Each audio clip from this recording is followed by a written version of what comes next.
What is up, everybody? Random Random Man here, aka RRM, bringing you another rapid movie review, aka RMR, and it is for Peter Pan and Wendy.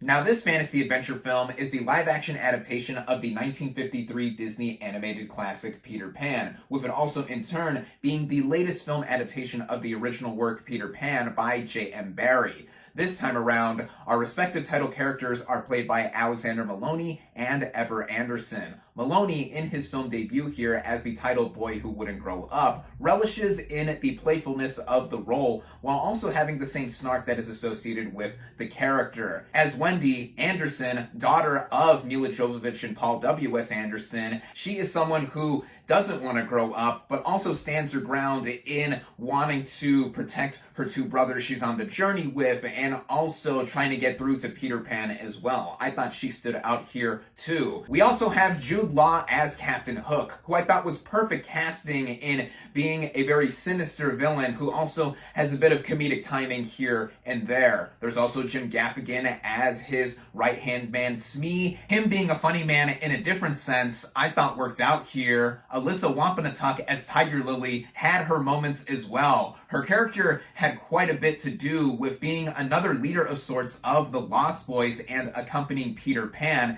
and also accompanying Peter Pan is Tinkerbell, as played by Yara Shahidi, providing the signature pantomiming that the character is known for. Basically, all these characters that we have known in prior adaptations of Peter Pan are here, but with how this movie is set up and executed, getting into the writing, at first glance, it is a straight retelling of the story, but getting into the halfway point more or less with the movie, it fleshes out the characters more and getting into some of their backstories, such as Peter and Hook and the arc that they have together. It dives deeper into what the movie is about in the themes of growing up, and also throwing in something about time that makes it relative and the movie's biggest enemy, with it also having a soulful sense to it brought on by director David Lowery, who is a versatile and unique filmmaker in looking at just his three past films: 2017's A Ghost Story, 2018's The Old Man and the Gun, and 2021's The Green Knight.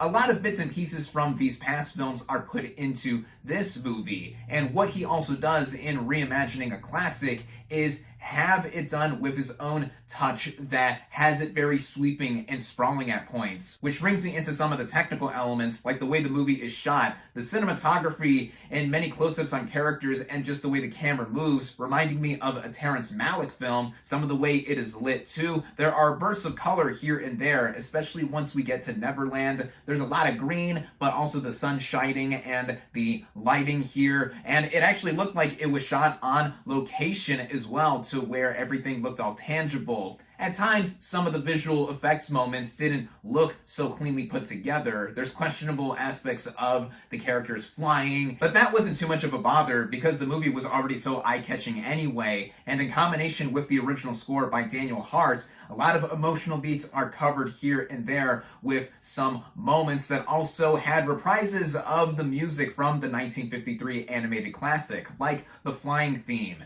The film is also paced so well at just over an hour and 40 minutes. Everything, especially in the back half of the movie, coming together. It is a new take on a story that we all know and love before, and it's not just the idea of Peter Pan fighting his arch enemy Captain Hook and Wendy being along for the adventure. I would have gladly saw this thing in theaters, but I am happy that I was able to watch it on the TV behind me through Disney+.